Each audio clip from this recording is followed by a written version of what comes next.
Muy buenas noches en este lunes 2 de junio del 2025 y después de una tremenda jornada electoral tanto a nivel municipal aquí en Veracruz como la votación que hubo de jueces, magistrados y todo el poder judicial que se vio empañada por una muy pobre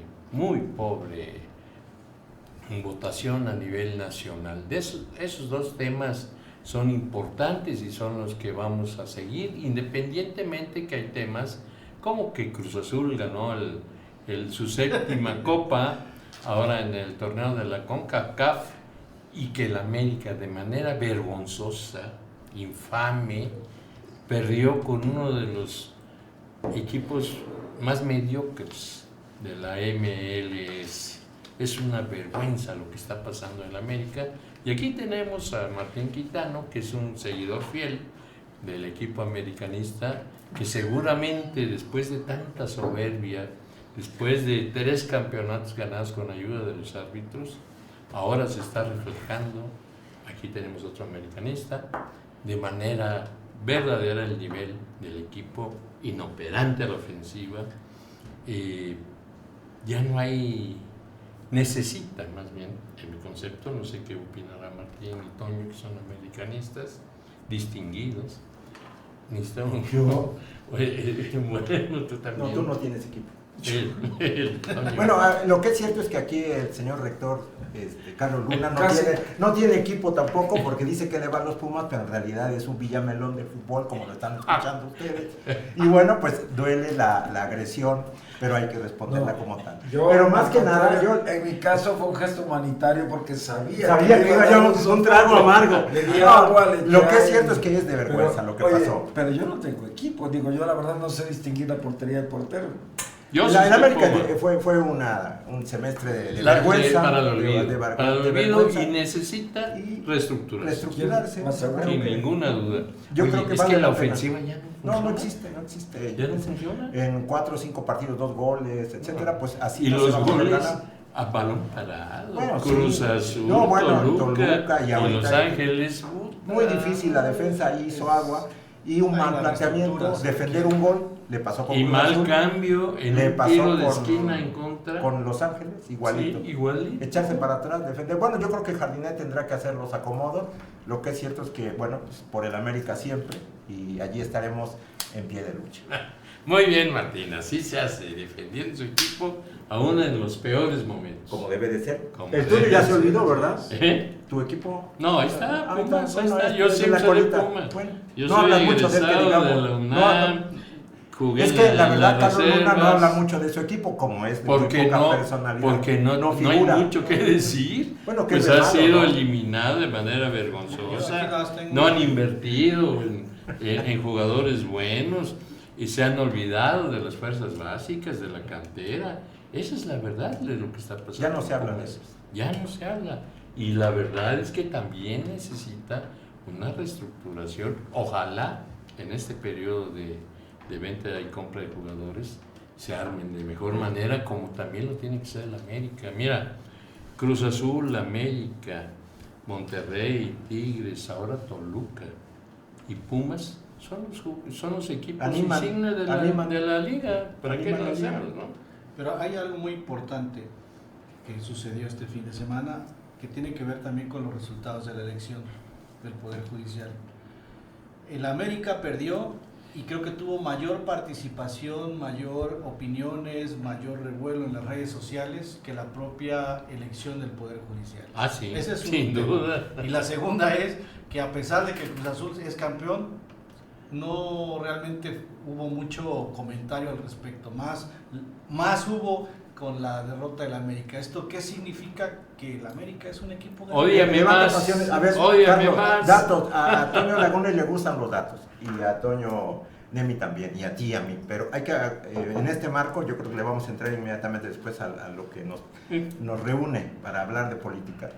El 37%, no, el 34% de la afición del país le va al América. y el 76 se va en contra. No, Estadísticas el 66 en contra, a eso voy. Estadísticas de Televisa. No, es una encuesta del Financiero. Es una encuesta del Financiero no es lo mismo. que acaba. No, bueno, le creemos en las encuestas de la política y ahora que es favorecen al América, no. El 17% le van a Cruz Azul. ¿Qué? Obviamente, la derrota del América ayuda a que la voz pública se ubique en el 64% discutiendo la derrota del América. Ve la cantidad de memes que han salido. Ahí está, simple y sencillamente el Impresionante. América es una ave de las tempestades, les guste o no les guste. Ay, Bueno, vamos a empezar porque es una discusión de nunca acabar. De nunca acabar. La verdad, América ha sido un buen equipo, esa es la verdad. Este semestre fue infame para ellos, para el un olvido. fracaso en todas Completo. las competencias, porque si 3 no de es 3. triunfo, para América es fracaso. 3 de 3, Así es. con CACAF, Liga Así y es. el boleto al Mundial. Sobre todo ese último. Sí, de Bueno, verdad. hay que ver el fracaso de la elección del Poder Judicial. Ah, bueno. Si Ay, este, sí, es si tremendo. este talento se usara para gobernar a México, seríamos casi como Dinamarca. ¿Qué no somos? Bueno, vamos a empezar con los resultados del Poder Judicial, que en primera instancia, y permítame leer lo que me dan los compañeros editores del programa, dice que al corte de las 10:40 de este lunes, el INE informa que lleva computadas el 52.38% de las actas, con una participación ciudadana del 11.37%, y que las candidatas a ministras de la Suprema Corte de Justicia de la Nación, las candidatas morenas, Lenia Batres tiene 2.595.000 votos, el 4.84%. Yasmín Esquivel con 2.255.000, el 4.20%. Y Loreta Ortiz con 2.182.363, el 4.07%. Pero que los candidatos a ministros que van a la delantera son Hugo Aguilar Ortiz con 2.742.000, el 5.11%. Giovanni Azael Figueroa Mejía con 1.478.000, bueno, él no va a la delantera, es obvio.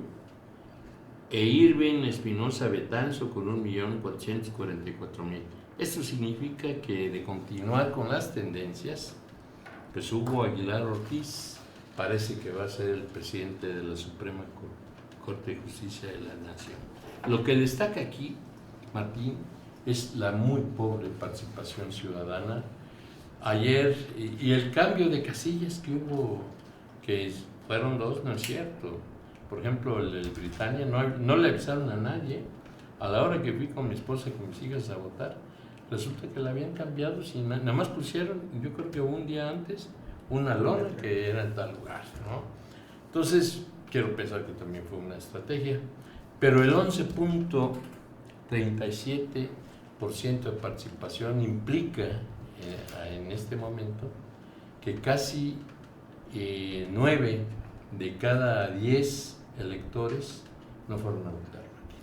Sí, ¿Cómo bueno, ves? definitivamente es un golpe a la soberbia, a la idea esta de la narrativa que construye el gobierno, particularmente López Obrador, y que continúa Claudia Sheinbaum, respecto de que esta reforma y posteriormente a partir de ella esta elección de los jueces, ministros, magistrados, del Poder Judicial, era un clamor popular, era un clamor ciudadano. Esto evidentemente con la jornada que se llevó a cabo ayer de votación muestra el vacío que le generó el propio pueblo, al que hablan en singular, y esto es absolutamente aterrador porque simple y sencillamente identifica la construcción narrativa autocrática que homogeniza a la sociedad mexicana, que es plural, diversa, multicultural, y que la quiere meter en un solo estándar, en un paquete, encorchetándolo en una idea absolutamente fascistoide.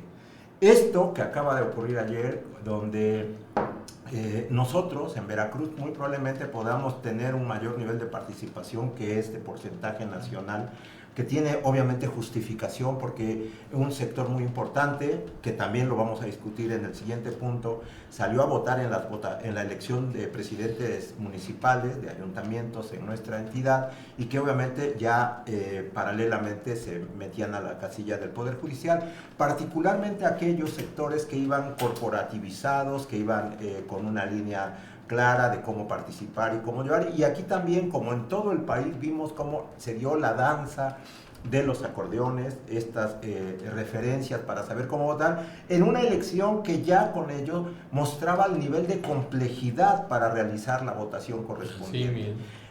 Hubo un sector que efectivamente estableció una discusión pública sobre la necesidad o no de ir a votar. Se discutió mucho al respecto, incluso la señora Tadei, presidenta del INE, quiso detener esta situación diciendo que si los acordeones eran ilegales, igual también era ilegal llamar a no votar, y esta campaña que muchos comentaristas políticos desarrollaron para establecer una discusión respecto de la farsa que ha significado y que significó el día de ayer este proceso electoral, que sin lugar a dudas muestra no solamente ya el requiem formal en la vía de los hechos, más allá de las dimensiones de la participación social, de la república, de la construcción democrática, de los contrapesos. Era el último espacio, el último reducto que se negaba a ser capturado por las fuerzas políticas hegemónicas en nuestro país, y que ahora dieron el gran salto. Obviamente un gran salto que es una, creo yo, victoria pírrica por lo que significa el nivel de participación y el desprecio que sus propias fuerzas políticas, y me refiero al pueblo que los respalda, les hizo en esta jornada electoral absolutamente demostrativa de la construcción falsa, de la construcción soberbia, del relato que definitivamente encontró poco sustento en la sociedad mexicana. La justificación que dieron, ¿no? De que era una demanda popular, la reforma al Poder Judicial. Oye, Toño Nemi, pero sin embargo la presidenta hoy en la mañanera celebraba este resultado diciendo que fue pues producto de una elección democrática, y que festinaba que miles, millones de ciudadanos salieron a votar. ¿Cómo ves todo el tema? Híjole, dicen que la doctora Sheinbaum, presidente de México, estudió en Berkeley. Tuve la oportunidad de revisar su tesis de doctorado, en la que mide la eficiencia energética de una estufa de leña para zonas rurales. Y siempre creí, lo digo de verdad, que realmente tenía un pensamiento racional orientado por el método científico. Pero uno de los argumentos que esgrimió esta mañana para poder justificar la atrocidad que se cometió con el golpe de Estado de ayer, porque no hay que andar con ambajes ni hay que andar con retruécanos, lo que ocurrió ayer fue sin sangre y sin mucha violencia, pero fue un golpe de Estado, la destrucción del Poder Judicial autónomo e independiente. La señora Presidenta lo quiso justificar diciendo que el número de participantes en la elección, imagínense nada más, fue mayor que el número de personas que votaron por el PRI y por el PAN en la elección en la que ella fue candidata. Esto es igual a decir, mi papá es más fuerte que tuyo. Esto es igual a decir, ¿y qué? Y es falso. Aparte de que es falso, Sí, sin embargo, y eso respondo, espero, a tu pregunta, querido rector, pero quisiera yo decir algunas cosas respecto de la elección del Poder Judicial. Primero que nada, nada que no supiéramos. Los resultados, incluso los nombres de las personas a las que hizo referencia el doctor Luna Escudero, los conocimos desde hace semanas. Hoy pasé por la oficina del INE, que está ubicada en la avenida Ávila Camacho, y fue una verdadera atrocidad, sin vigilancia, a las puertas, manipulando las boletas electorales como si fueran volantes del circo o del cine. Los quiero invitar respetuosamente, a que visiten la página Sociedad 3.0 y vean la fotografía de la nota principal, que es digna de un premio Pulitzer. Aparece una funcionaria de casilla a la cual deliberadamente se le tapa la cara y detrás de ella dos urnas totalmente viejas que dicen diputados federales, encima de las cuales hay tortas, hay los lonches para los funcionarios de casilla, y en ambas boletas, en ambas urnas, está repleto de las 10 diferentes boletas, pero además, lo aterrador, les ordenaron a los electores que mezclaran en una sola ánfora, en una sola casilla, las boletas electorales y locales, federales y locales. Eso refleja el tamaño de defraudación, de cinismo y sobre todo de impulcritud. Miren, a partir de anoche y hasta el día 14, los funcionarios del INE y del OPLE pueden hacer con sus boletas lo que quieran. No hay actas de cómputo, no hay PREP. No sabemos si hicieron 1000 boletas o hicieron 500 o 2000 para cada casilla. Entonces, pueden salir a decir que no fue el 11% de votantes, que no fue el 13%, que fue el 50%, y se los tendremos que aceptar. No que creer, pero que aceptar, porque tienen el control de absolutamente todo el aparato. Lo siguiente, los que ellos quieren ya son jueces. Los que ellos quieren son ministros de la Corte. ¿Qué podemos esperar? Primero que nada, una crisis monumental, porque en este momento no son miles, no son decenas de miles, son cientos de miles de juicios que están abiertos, y de repente como un tsunami le van a caer a personas que no saben derecho, que no tienen habilidades forenses, que nunca han litigado y que además están brutalmente comprometidos con las mafias del poder, delincuenciales, económicas, que los convirtieron en los nuevos funcionarios inamovibles del Poder Judicial. Se van a producir enormes demoras en los procesos. En lo que las señoras y señores jueces aprenden la función, se van a dar con todo contra el personal de carrera. El personal de carrera, secretarios, proyectistas, etcétera, saben el riesgo en el que incurren al violentar la ley, y al recibir órdenes para violentar las leyes por parte de los nuevos jueces militantes de Morena y afines a Morena, va a haber muchísimos conflictos en perjuicio de ¿quién? De los justiciables, tanto de los que votaron como de los que no votaron. Y no estamos hablando solamente de divorcios, no estamos hablando solamente de fraudes bancarios, hablamos de interdicciones de adultos mayores, hablamos de adopciones, hablamos de retraso en los trasplantes médicos. Hay miles de asuntos de vida o muerte que por este capricho absurdo del Mesías López Obrador le van a costar la vida y mucho sufrimiento a millones de mexicanos. Por favor, que no se diga que no lo estuvimos advirtiendo. Al reducir el número de ministros, se van a volver poderosísimos. Mientras más ministros hay, pues el poder más se diluye. Mientras menos ministros hay, el poder más se concentra. Pero desaparecieron las salas. Y entonces ahora todos los asuntos, todos los va a tener que resolver el Pleno. Si hoy un amparo en revisión que resolvía un solo ministro podía tardar 2 años, imagínese usted para que el asunto que le interesa lo resuelva el Pleno de la Corte. La desaparición de las salas de la Corte es la peor de las aberraciones y le va a costar a los mexicanos años de injusticias.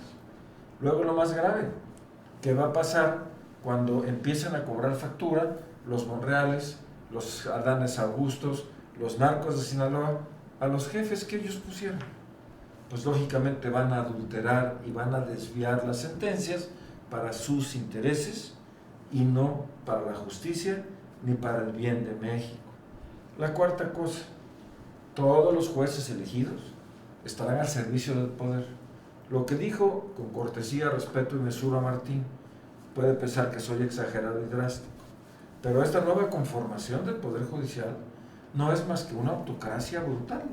Los jueces ya regresaron a ser empleados de quien tiene la lana para comprarlos y de quien los puso en ese puesto. Ya casi termino. Ahora vamos a empezar a ver resoluciones absurdas.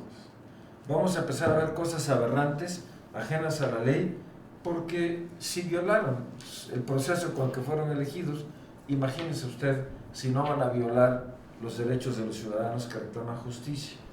¿Qué va a pasar?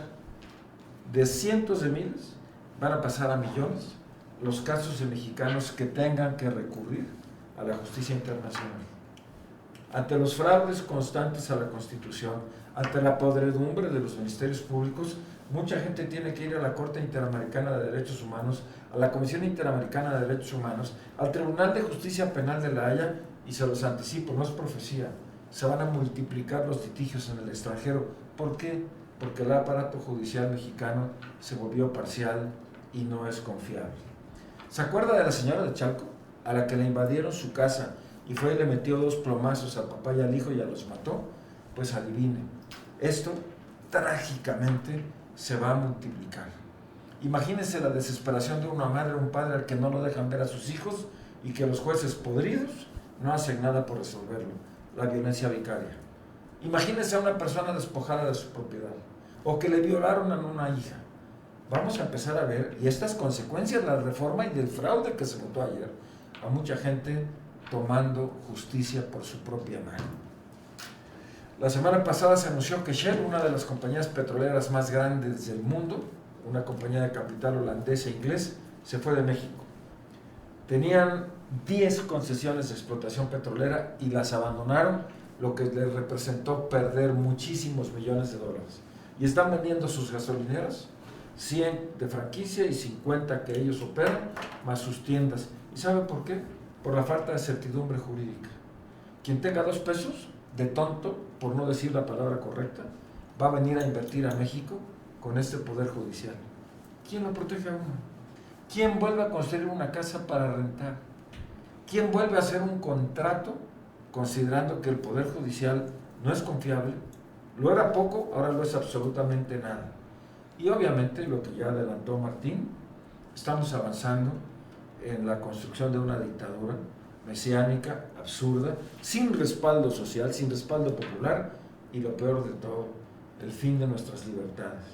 Ese, querido rector, es el verdadero escenario que tenemos que esperar a partir del fraude de ayer. Muy bien, Toño, muchas gracias. Hablando de votaciones, Toño Lagunes, hay un cuadrito que sale en un diario nacional que dice que la participación en la elección de jueces es la segunda más baja desde 1984. Y dice que, por ejemplo, en la consulta, en las consultas populares de 2021, solamente participó el 7.11. En la elección judicial de 2025, el número que ya dijimos, ¿no? O sea, es la segunda más baja en la historia reciente del país. Esto deslegitima cualquier pretensión de querer decir o afirmar que esta elección judicial está respaldada por el pueblo mexicano. ¿Cómo ves, Toño?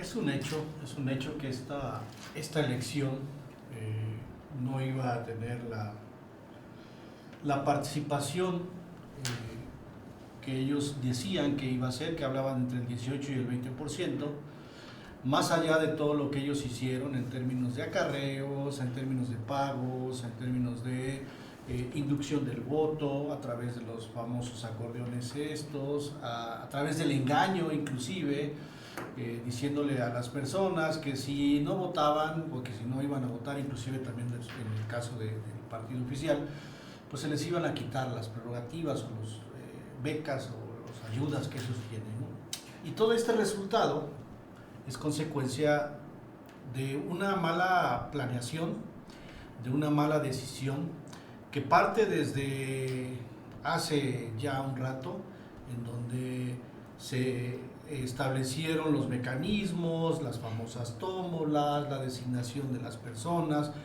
que entre esa designación de quienes iban a estar en las boletas se colaron una serie de personas que no tenían, la verdad, ni siquiera, no solo el perfil, sino la idoneidad en términos legales para poder estar participando.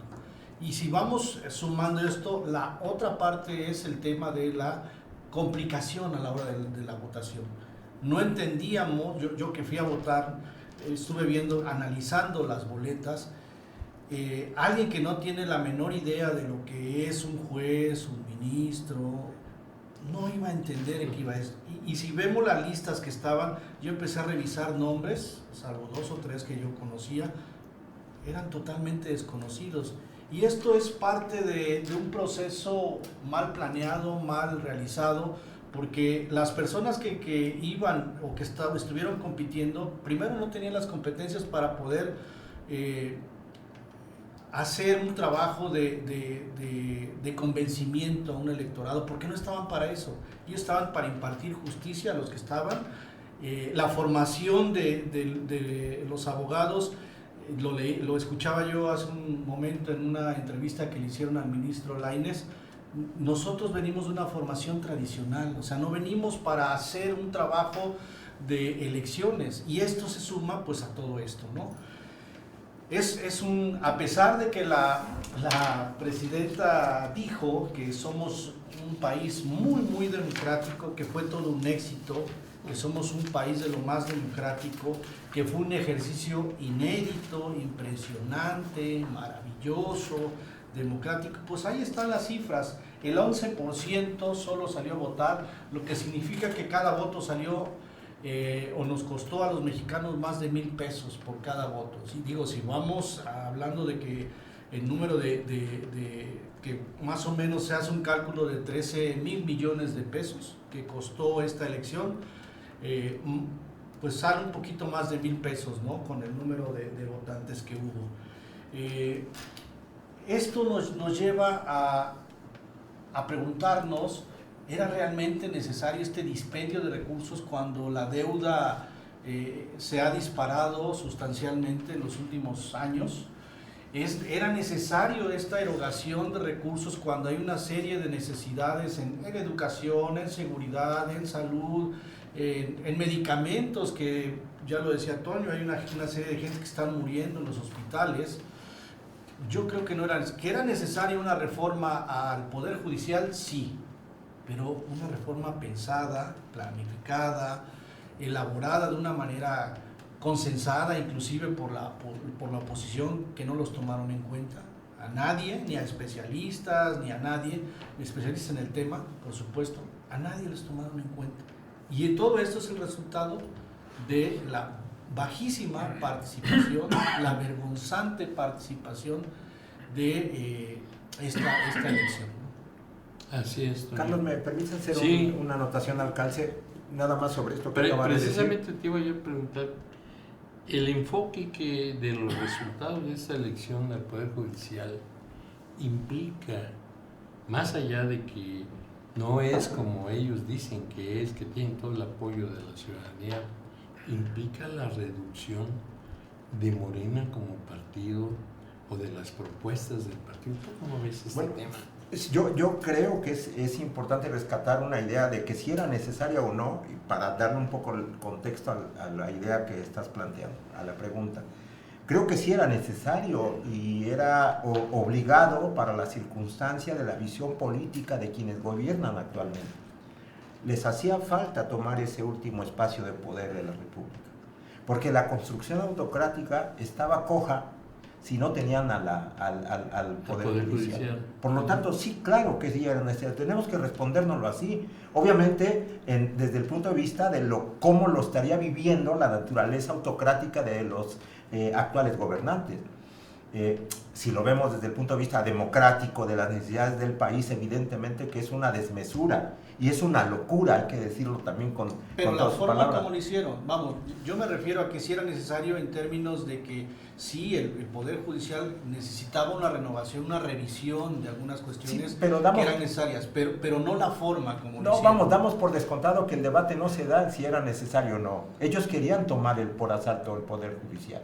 Ese debate está cancelado. En él se escudaron para decir que perfilaron una ruta de navegación para la construcción autoritaria. O sea, esa fue su ruta. Lo podemos llenar de palabras y de ideas laterales que a ellos no les significan nada. O sea, no querían un poder judicial fuerte, autónomo, de contrapeso, que impartiera mejor justicia. Querían un órgano de la República, otro más, el último que les faltaba, controlado. porque al final del día el argumento político que están estableciendo, la necesidad del pueblo, la voluntad del pueblo, la decisión del pueblo, está hecha añicos en este momento, porque la sociedad debe de entender que en la lógica del discurso y de la narrativa oficial era que nosotros como sociedad ahora le podemos exigir a los juzgadores que se están eligiendo, porque ya no son producto de la mafia del poder o de la construcción de las élites, sino es la construcción de la voluntad popular. Pero eso también es una narrativa falsa, con 1 de cada 10 mexicanos que participaron en la elección. Estos jueces, ministros, magistrados no responden a la sociedad, responden a quien les permitió llegar a las listas y después recibir el apoyo suficiente para estar entre los primeros lugares, que debe de quedar claro. La farsa llega al nivel de la magnitud de que las personas que fueron a votar ingenuamente, de los que participaron muchos preciándose de que podían tener un espacio de representación, simple y sencillamente tendrán que encontrar que son cajas huecas estos, porque no hay sostenimiento, porque debe de haber un algoritmo ya establecido para que el conteo sea innecesario. Las boletas no se van a contar. Simple y sencillamente ya se tienen establecidos los resultados. Y esto es obviamente presumible, y lo tenemos que plantear así, porque no se está vinculando a la sociedad, a la ciudadanía en el conteo. Nos sacaron de la jugada y es un preámbulo ominoso para las próximas elecciones, porque simple y sencillamente establece la posibilidad de que en el futuro se haga innecesaria la participación ciudadana, que dé legitimidad, soporte y reconocimiento a un ejercicio democrático como es el del votar y ser votado. Esto ya tendría que estarnos llamando con muchas luces de alerta sobre lo que viene en el futuro respecto de los procesos electorales. Y efectivamente, el vacío para la capacidad de operación de Morena para lograr solventar en mejores condiciones este discurso de participación amplia, decidida, de un pueblo voraz en el ejercicio de su participación, simple y sencillamente está derrumbado. Y habla de una crisis de la representación de Morena en todo el país, de una crisis de la representación y la participación. Y ahí podríamos amarrarlo con lo que vamos a estar platicando de las elecciones municipales. Así es. Toño, ¿algún comentario adicional sobre esto? Es un tema delicado. Más allá de Morena, más allá de López Obrador, más allá de Lenia Batres, están destruyendo a una república con poderes equilibrados y es peligrosísimo. Recuerde usted a Pinochet, recuerde usted al famoso Chivo, este terrible dictador en República Dominicana.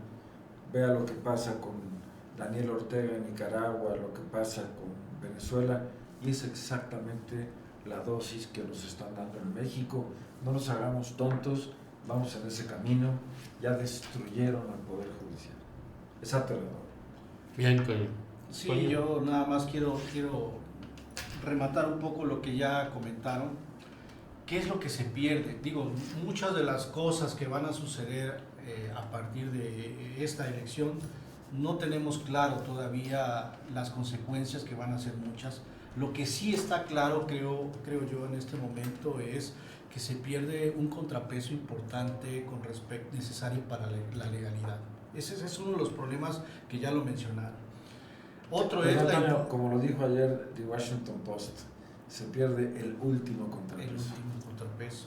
La independencia judicial también es algo que se pierde totalmente, porque estos jueces, ministros, etc., tienen un compromiso con alguien, y esa independencia se diluye, se pierde. Otra es, y algo muy importante, ya lo mencionaba Toño en su primera intervención, este perfil y esta profesionalización de la justicia. Quienes llegan, no llegan con esa profesionalización, desconocen muchos asuntos, muchos temas, inclusive el proceso que se sigue dentro de las salas, etc. Entonces, eso es otra cosa que se está perdiendo.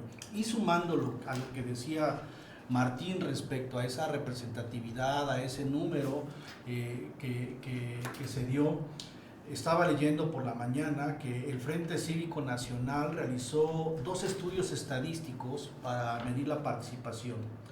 Y de estos, del 100% de estos 13% o 13 millones que por ahí se dice que participaron, el 90% de esos ciudadanos no fue a votar, es decir, este 90% no fuimos, solo fue el 10-11%, aunque ellos digan que es más, pero de esos que fuimos a votar, el 67% son beneficiarios de algún programa del bienestar, ¿no? Y el 35% admitió que recibió un acordeón para hacerlo.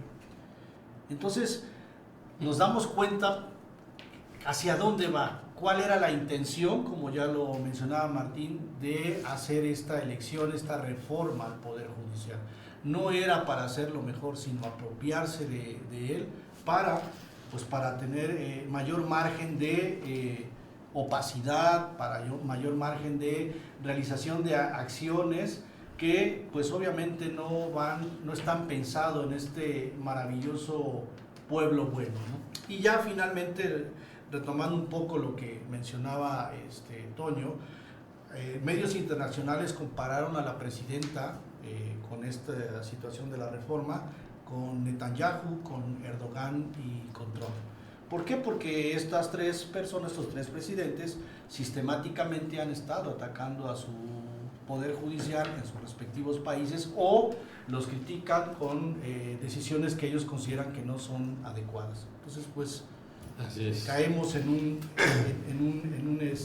estado donde vamos a seguir observando toda esta serie de anomalías que apenas empezamos se embozan. Efectivamente, Toño Lagunes, vamos a ir viendo cómo se desenvuelve esta elección y los resultados de la misma, sin duda alguna, y aquí lo seguiremos analizando para que usted, estimado amigo o amiga, estén pendientes de las opiniones de nuestros analistas. Vamos a un corte comercial y en un momento regresamos aquí con el tema de la elección municipal en el estado de Veracruz, que también da grandes sorpresas. Estamos en un momento con ustedes.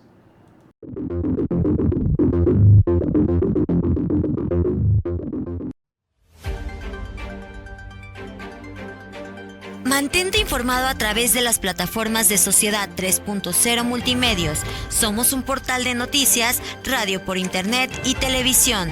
Entérate del acontecer local, estatal, nacional e internacional con veracidad y oportunidad.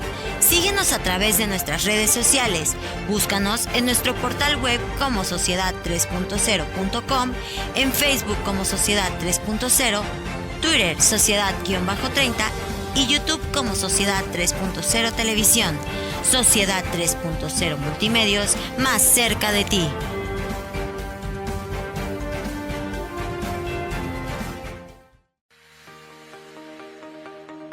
¿Buscas calidad educativa? Universidad IBES. Ofrecemos 13 licenciaturas, 4 especialidades, 6 maestrías y 5 doctorados. En la Universidad IBES, tu éxito es nuestra prioridad. Por eso contamos con un sistema de becas que te facilita el acceso a la educación superior. Pero eso no es todo. Talleres extracurriculares para potenciar tus habilidades y un equipo docente altamente capacitado que está listo para guiarte en cada paso de tu camino. El futuro comienza aquí. Universidad IBES. Ven y descubre por qué 29 años de experiencia respaldan nuestra excelencia educativa. Contáctanos a través de nuestra página de Facebook. Estamos como Universidad IBES o llama al 2288-123-456. También puedes mandarnos un WhatsApp al 2287-540751 y si lo prefieres, visítanos en Azueta 34, Colonia Centro, en Jalapa, Veracruz. No lo pienses más, somos tu mejor opción. Somos Linces, somos IBES.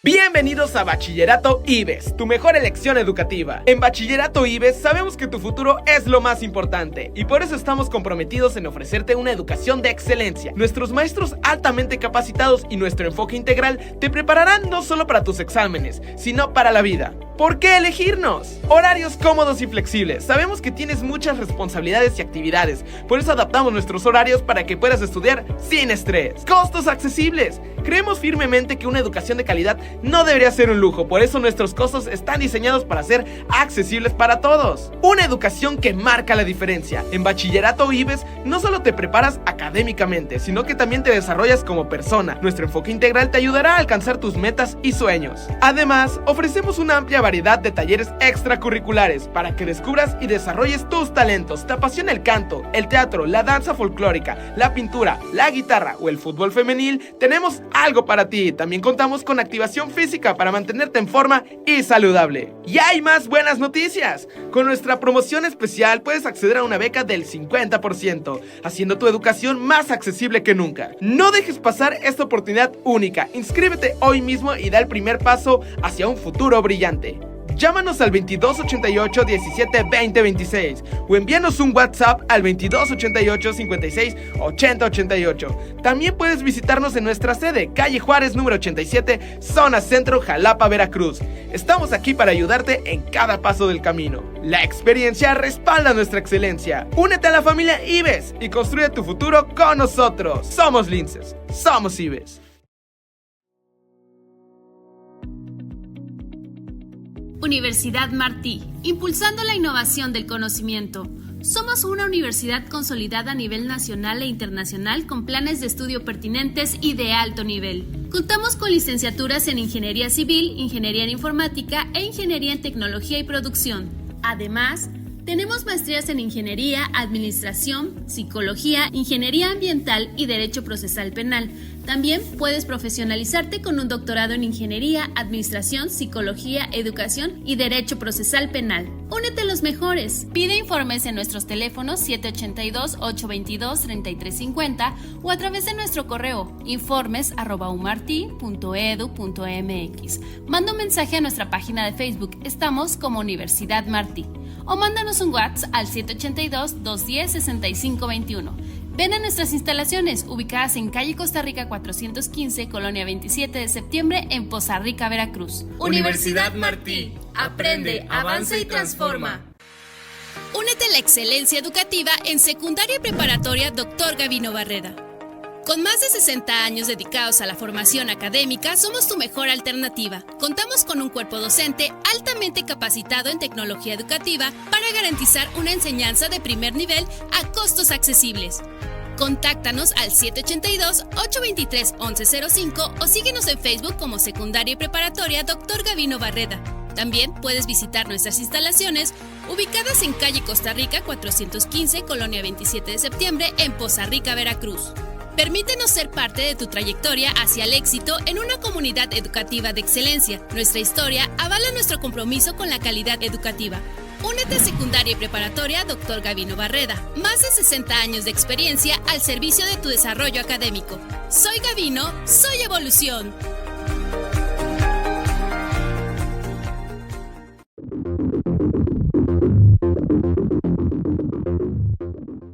Amigos, estamos de regreso y el tema principal para Veracruz, más allá de las elecciones del Poder Judicial y donde pues hay más interés por parte de los veracruzanos, porque es obvio que el rechazo a la votación del Poder Judicial está de manifiesto, es precisamente los resultados de las elecciones municipales.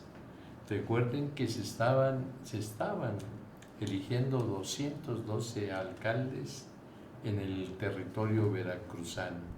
Los resultados están para el análisis y seguramente seguiremos sobre estos temas en algunos programas más, pero permítanme darle los resultados que ya el PREP, el programa de resultados preliminares del OPLE, dio a conocer una vez que ya están computadas el 100% de las actas electorales municipales.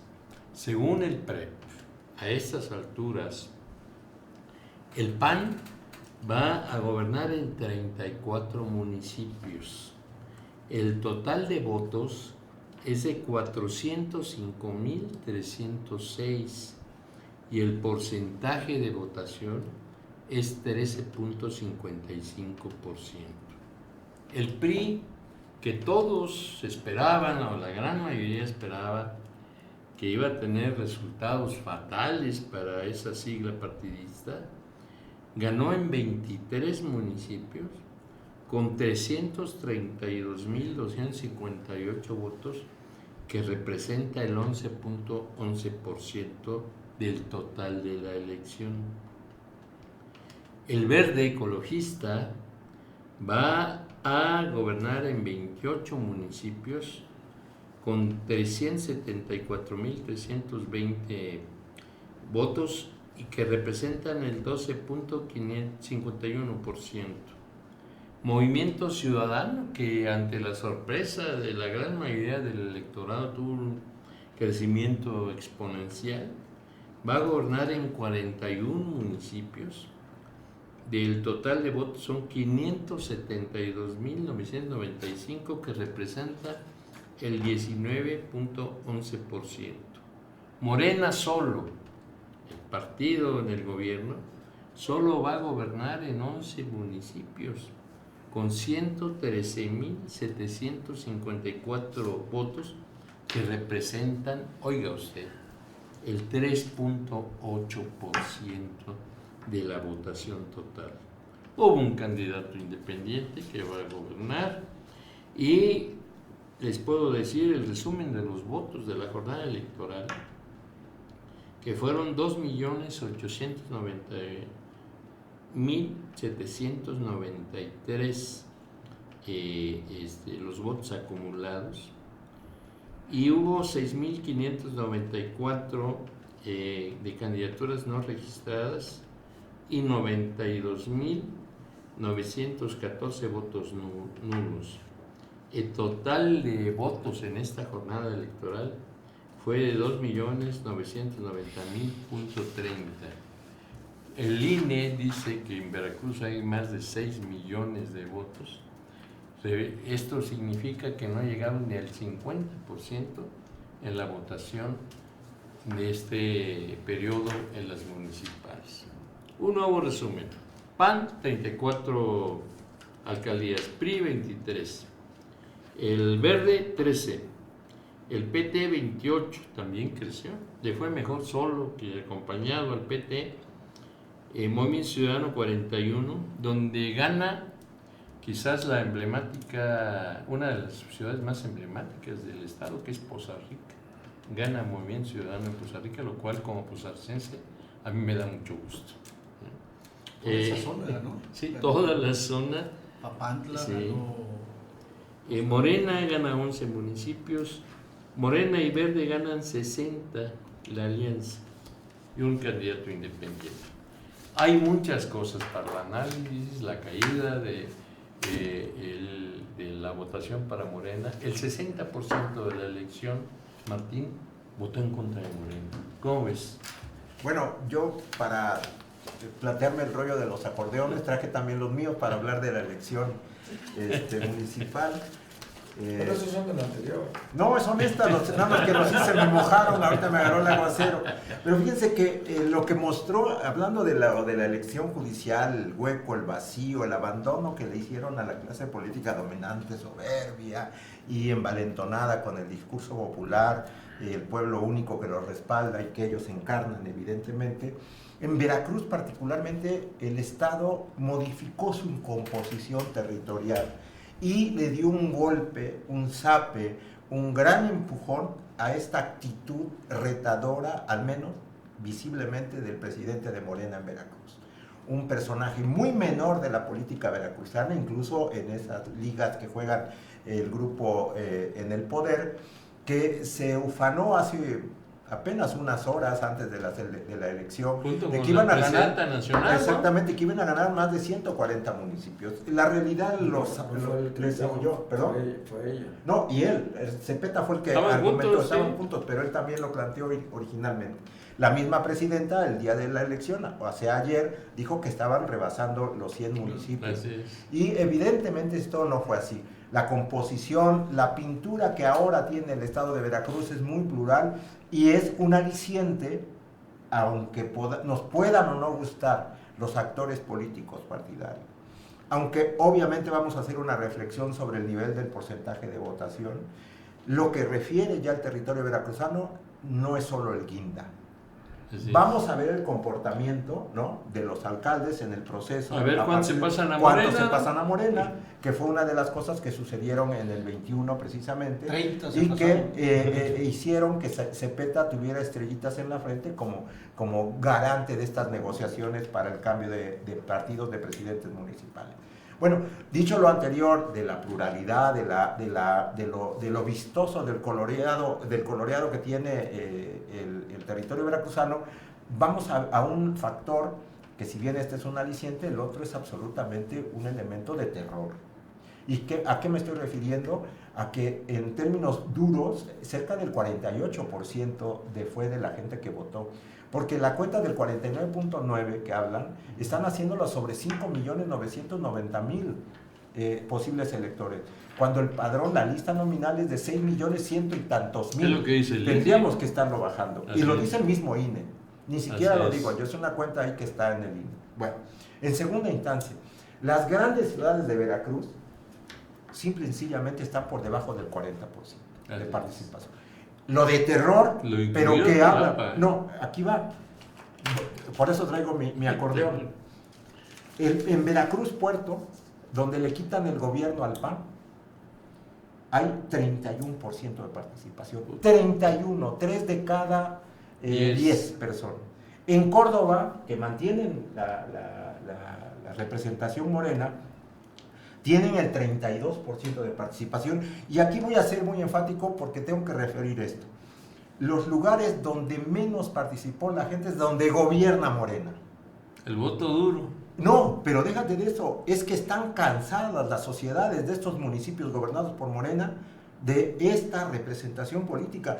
Debe de ser una llamada de alerta muy fuerte para la estructura política de Morena si piensa en competir la siguiente vez con los mismos resultados, porque que ya va a haber una discusión Plantea aquí muy escenarios fuerte. diferentes para Muy fuerte, 2007, muy fuerte. 2009 y 2030. Mi pueblo, mi municipio, Coatepec, 39%. ¿Cuándo lo compraste? Coatzacoalcos, 37%, o sea, todos abajo de 40 con gobiernos de Morena. Emiliano Zapata, 36%. Martínez de la Torre, 38%. Papantla, que levanta su votación aunque tenía un gobierno de Morena, porque hubo una verdadera revuelta. Lo digo con sorna porque al final de cuentas fue muy baja la participación, menos del 50%, el 49%, pero lo gana MC hasta este momento. Muy peleada la situación. Poza Rica, 39.5% de participación. O sea, gobiernos de Morena. San Andrés, 30%. Minatitlán, 36%. Tuxpan, 36%. Boca del Río, 37%. Y para cerrar, Jalapa con el 29.7%. Es decir, de 392,000 votos posibles, salieron 116,549 ciudadanos. Si esto lo volvemos 100% y lo dividimos entre los actores políticos que estuvieron participando, la señora Daniela Griego, en el conjunto de los 392,000 votos, tuvo 40 y tantos mil, muchos menos que Ricardo Agüeda. Más de 100,000 en su momento. Va a gobernar Jalapa con el 11.8 de participación, de respaldo.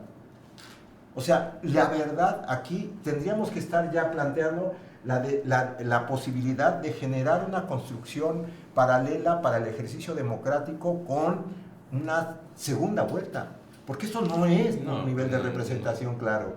Tendríamos que estar ajustando las mecánicas de la participación porque la gente ha abandonado las estructuras políticas. Y cuando digo esto, no me refiero a lo que, por ejemplo, en el caso del discurso de MC, de que ellos son la nueva política y hay otra vieja política. El abandono es para todos, es para toda la estructura de los partidos.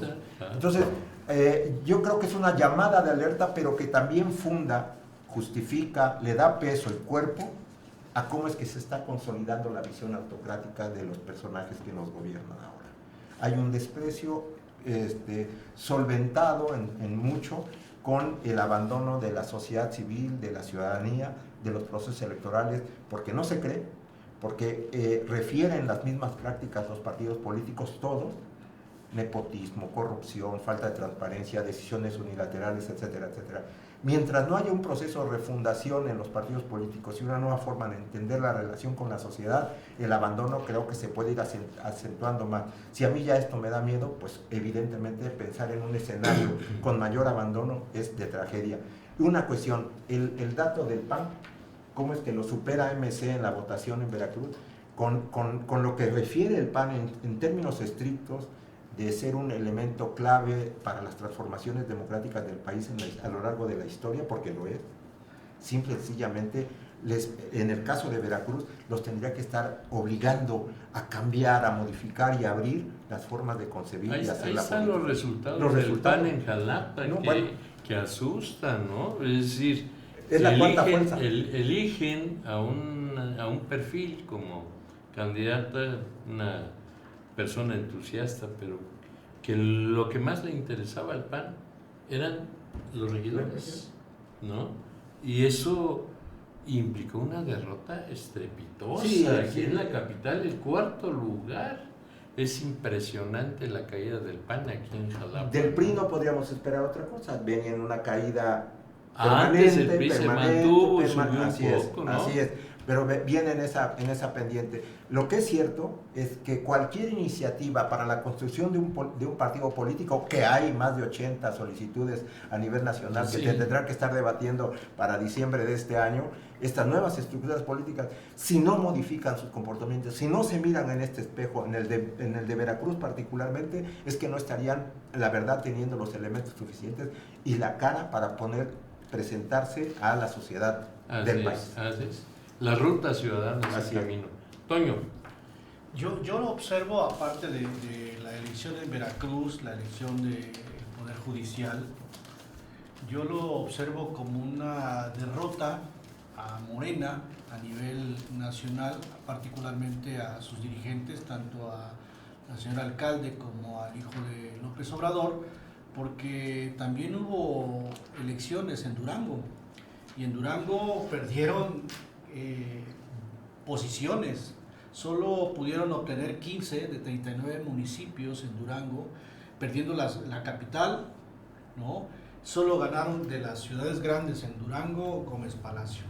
De tal suerte que Morena cayó en el 3er lugar en esta entidad. Y en Veracruz, pues ya estás dando las cifras, ¿no?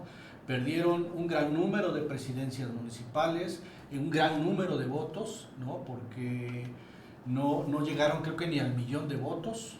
Ellos solos, como partido 900.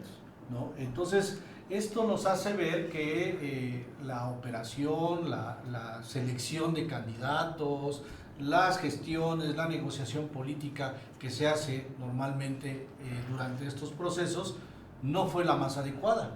Y esto influye y le pega sustancialmente a estos dos personajes, ¿no? Su primera elección, digamos, una vez que ya están en las dirigencias, y los resultados ahí están. Entonces no les va bien, creo yo, que no les va bien en estas primeras elecciones.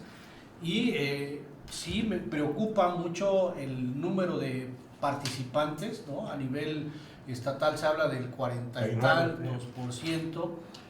En algunos municipios se fue muy abajo del 40, abajo del 35, Jalapa el 20 y tantos %. Y esto nos indica apatía, más allá de la forma de gobernar de quienes estuvieron en los diferentes municipios, lo que ya mencionabas también, la parte de cómo hacen los partidos su selección y su forma de acercamiento con la ciudadanía. Algo que sí me llama la atención, ¿por qué MC creció sustancialmente en Veracruz? Cuando si revisamos sus discursos, sus campañas, sus propuestas, como muchas otras, sin fondo, sin sustancia, sin realmente una propuesta adecuada para la gobernanza municipal. ¿Qué les hizo crecer? Yo estuve observando los nombres de estos candidatas y candidatos de MC. Muchos venían del PRD, del PRI, del PAN, la mayoría de ellos fueron de estos partidos.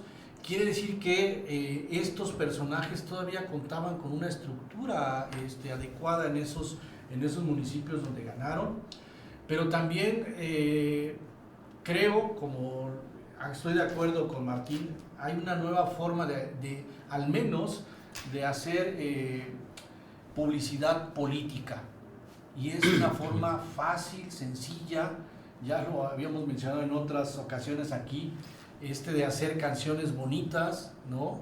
Fáciles, que penetran sustancialmente a los jóvenes, a la gente, y eso es lo que está pasando, el uso de las redes sociales para poder mandar mensajes muy claros, muy dirigidos a un sector particularmente. Eso es lo que pegó. Ese es mi análisis respecto a por qué MC creció en Veracruz. Porque si nos ponemos a ver realmente sus propuestas y las campañas que hicieron, no tienen mayor sustento desde mi punto de vista. Muy bien, Toño. Toño Nemi, vaya resultados en el proceso electoral municipal, ¿no? Excepción hecha de la anterior elección de gobernador, que probablemente fue la más significativa. Yo no había visto una operación de Estado tan grande como la que se realizó en esta elección municipal, solamente superada por la de gobernador del año pasado. Fui testigo como más de 100 personas acompañaban a la nueva presidenta municipal de Jalapa, Daniela Griego, asalariados, uniformados. Fuimos testigos de cómo se utilizaban impunemente recursos públicos, el Hotel Jalapa, por ejemplo, del IPE. Nunca nadie desmintió el hecho de que un funcionario importante de la Administración Portuaria de Veracruz, supuestamente cercano a las altas esferas del poder público local, fue detenido con más de 3,5 millones de pesos haciendo labor de compra de votos. Es una información que, repito, nunca se desmintió. Bueno, obviamente el terror de la gente de salir a votar después de los muertos en Texistepec, en Coxquihui, después de los muertos en Rodríguez Clara, después de las agresiones en Banderilla, en Naolinco, y todo lo que vimos de terror. Y bueno, sorprende que a pesar de esta muestra de poder, a pesar de la presencia, según la propia gobernador Rocío Nale, de más de 15,000 elementos de la autoridad, a pesar de eso, a pesar de que la estadística electoral enseña que siempre que la votación es minoritaria y abstencionista, los gobiernos ganan, los partidos en el poder se benefician, o dicho al revés, que cuando hay poca votación no le conviene a las oposiciones. Aquí ocurrió lo contrario. Fíjense ustedes que Morena pasó de gobernar 153 municipios a gobernar solo 84. Es una merma casi del 50% del total de la población que venía gobernando. Es un primer elemento. El segundo es que Movimiento Ciudadano se constituye en la segunda fuerza política de Veracruz con más de 500,000 votos, pero ojo, no hay un MCista puro.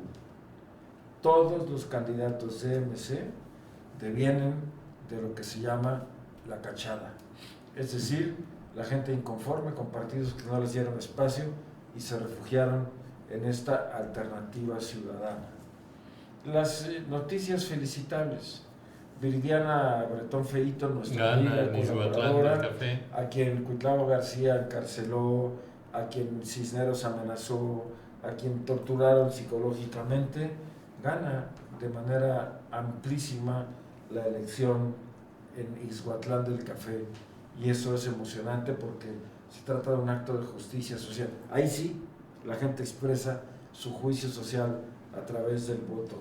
Ariadna en San Andrés. Ariadna gana en San Andrés, pero también, y no es algo que debamos desdeñar, pierde de una manera espantosa, catastrófica, el señor Alberto Silva Ramos en Tuxpan, en una proporción desmesurada que demuestra pues, que ni era tan popular ni tenía ni tenía los recursos que decía, pero me sorprende también enormemente que la mafia de este señor El Pulpo Remes en tu tierra, que es, digo, la peor podredumbre, haya sido derrotada, aunque tengo que ser muy claro en eso.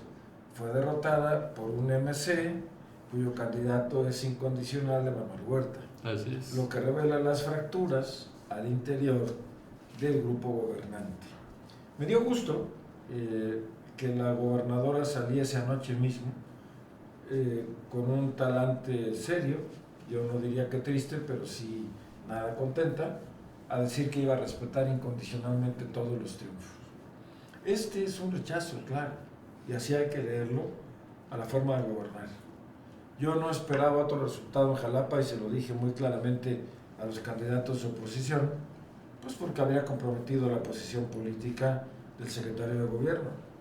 Yo no esperaba otro resultado en Tuxpan porque había comprometido la posición política del subsecretario de gobierno. Pero fuera de eso, las noticias son verdaderamente sorprendentes en el sentido de que, a pesar de lo que se gastaron, a pesar de que tienen incondicionalmente a los funcionarios electorales y a los tribunales, obviamente la sociedad se les impuso. Para mí es una cuestión de festejo porque estoy totalmente en desacuerdo con los modelos de ejercicio político de Morena, con la destrucción autocrática de la República. Ahora, por ejemplo, en Boca del Río, y esto está puesto por escrito, no lo estoy inventando ahorita, yo siempre tuve claro que había un acuerdo entre Morena Nacional y los Yunes del Estero, a cambio del cual cedían la plaza de Veracruz y se conservaban la plaza de Boca del Río. Así ocurrió. La candidata de Morena, que por cierto había ganado ya como candidata del PRD, no es cierto que el PRI que el PAN sea históricamente la ideología del puerto de Veracruz, no. El PRD ganó con Socorro Aubry, con la propia Rosa María, etc. Bueno, le pega 2-1 a la candidata de los Yunes, pero ojo, y aquí viene lo interesante, el mensaje agresivo, beligerante y enojado de Berta Güell, que tiene una diferencia de menos de 600 votos con su contrincante en Boca del Río y que dice que va a irse hasta las últimas consecuencias exigiendo el conteo voto por voto, casilla por casilla. Ahí, queridos amigos, es donde nos vamos a dar cuenta si el compromiso de respetar el resultado de las elecciones es cierto o es demagogia.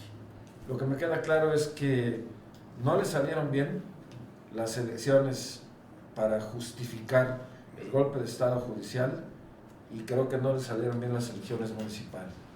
Merecemos otro rumbo y bueno, si yo estuviese en su lugar, por fortuna no lo estoy, me podría pensar que estoy haciendo mal. Muy bien. ¿Qué le falta al gobierno? ¿Qué le falta a Veracruz? Muchas gracias. ¿Qué le falta al partido? Muy bien, pues se nos ha agotado el tiempo, pero estos dos temas seguramente seguirán vigentes durante las próximas semanas y tendremos oportunidad de regresar a ellos ya con datos más firmes para que hablemos sobre las implicaciones tanto en las elecciones del Poder Judicial como en las implicaciones, como dice Toño, si se respetan los resultados de la elección de los municipios del estado de Veracruz. Mientras tanto, muchas gracias, Fran Lagunes, Martín Quitano, Toño Nemi, y gracias a ustedes que siempre nos hacen el favor de seguirnos. Soy Carlos Luna Escudero y como siempre un gusto y un honor estar con ustedes. Que tengan excelente semana. Muy buenas noches.